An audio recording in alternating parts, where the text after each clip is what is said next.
and we all get to heaven. Well, that day of rejoicing, that ain't true. Read Revelation. It says the saints in heaven are weeping and they are crying. How long? How long? In other words, let's get out of here. Ek dink was 'n Miles Monroe boek wat ek gekry het by hom. Reg. Wat my geïmpak. Die beroemde Miles Monroe. Die beroemde Miles Monroe was Ja. was my favorite. Reg. En Miles Monroe het 'n massiewe bediening in Amerika, groot kerk, Prosperity Gospel. Yes, en het baie na ons kerk toe kom. Reg. Hoe het hy gekom? Het hy gekom? Nee. Ja, ek het sy hele reeks boeke gehad, het almal geteken, gesign. My genade. Almal uit klomp getus. So Jy's 'n disipel. So jy's 'n disipel toe amper van Miles. Ek was 'n disciple van Miles. Hy is die eerste ou Reg. wat ek sal sê ek is 'n disciple van hom. Reg. Nee? Reg. I mean ek het ewen online goed saam met hom gedoen. Nee. Dan is 'n ander ou wat sy boek het gekry het, Rick Joyner. Ja, Ken jy Rick Joyner? Ja. Rick Joyner is obviously we know these are heretics. Ja. Maar dis die ouens wat vir my gedisciple het. Ek het Rick Joyner se boek vir my was indicted amper beter as die Bybel.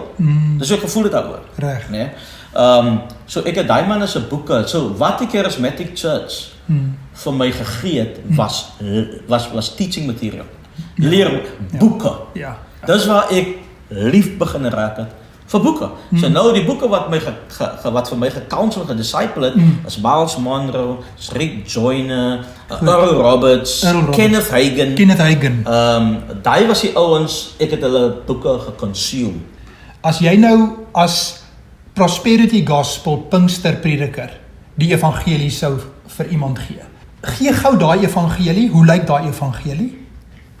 En kontrasteer dit dan met hoe jy nou die evangelie preek. So gee gou daai twee evangelies. Ja, okay.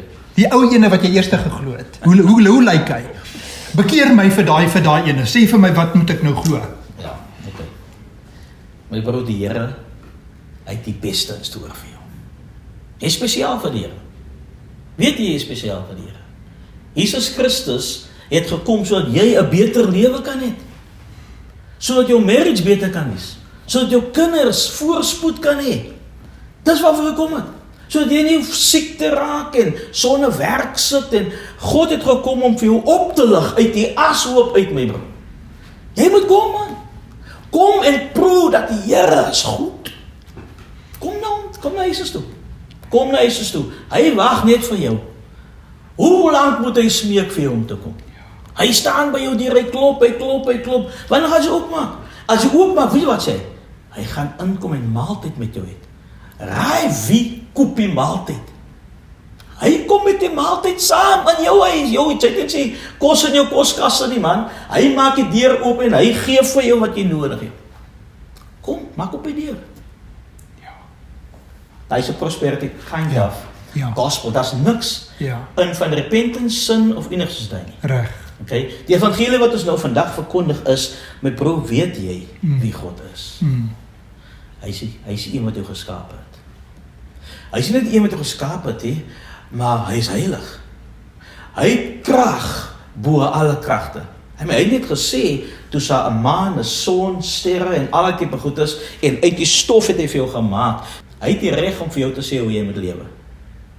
Hy het die reg om vir jou te sê hoe jy moet. Jy het die reg om te besluit hoe jy wil lewe nie, want hy het jou gemaak en hy het jou gemaak met 'n doel om te lewe volgens sy eer.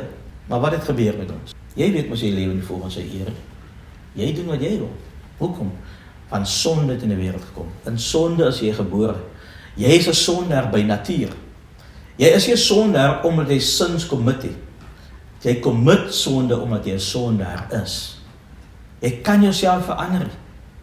Maar die God waarvan ons nou praat, hy is 'n heilige God en 'n regverdige God, en hy moet sonde straf waar ook al hy het gaan kry. Hy gaan dit punish. Hy haat sonde. En jy is 'n sondaar. En daar's niks wat jy kan doen om uit te kom nie. So al maniere hoe jy gered kan word is, God moet dit doen. Want hy is nie net 'n regverdige regter nie. Hy is nie net hy het nie net ownership oor jou nie. Hy is nie net 'n judge nie. Hy is ook 'n savior. Hy het ook genade, barmhartigheid. Hy is ook 'n God wat kindness bewys. So hy is die God wat jou kan red. Maar nou as 'n probleem hierso, because hy kan nie net vir jou vergewe nie. Hy kan dit net vir jou vergewe nie, because why? Jou sonde moet jy voor betaal. Jy skuld, jy het 'n sonde skuld, wat betaal moet. As jy dit gaan vergewe, dan is hy mos 'n regverdige regter. Nee? Net soos jy, as iemand vir jou iets gedoen het, sê iemand maak jou ma dood, en jy kom voor die judge, en as die beskuldige al die evidences wat hy het gedoen het, en die judge sê, nee man, ek voel goed vandag, ek gaan hom vergewe, dan gaan jy sê, die judge is evil. Net so evil is die ou. So God kan nie dit doen nie. Hy kan nie vir jou onbestraf laat bly nie. Wat het hy gedoen? Hy stuur sy seun Jesus Christus, nee, om jou straf op hom te vat, sodat hy vir jou kan vergewe.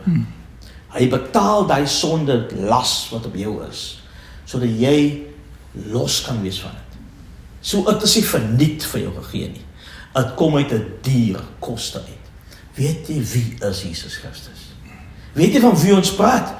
Weet jy wat hy gedoen? Dit is Jesus Christus waarvoor al die engele skree, heilig, heilig, heilig. Dit is daai Jesus Christus. Hy is kosbaar, hy is meer kosbaar en meer dierbaar as alles wat God gemaak het. In feite, deur hom is alles gemaak en hy kom in sy skepping in. Vat jou sonde op hom en sterwe vir dit. Hoekom? Sodat hy vir jou kan red. Daarmee word die liefde aan God ons bewys. Wat gaan jy doen met hy, my broer? Gaan jy sy liefde verwerk? Want as jy gaan verwerk, dan beteken dit jy gaan vir jou sonde moet sterwe. Jy gaan hel toe moet gaan vat. Maar Jesus Christus het jou hel uit die hom gevat. Repent. Ja. Draai weg van jou sonde af. En kom na Jesus toe. Sit jou vertroue in hom. Nie in jou werke nie. Jou werk kan nie vir jou red nie. Nie in jou goeie gedagtes nie. Dit kan niks vir jou doen. Net Jesus Christus alleen. Sit jou geloof in hom. Vertrou hom. Roep uit op die naam van die Here. En jy sal gered word. En aan wat naam toe kom, hy sal hulle nie verwerp.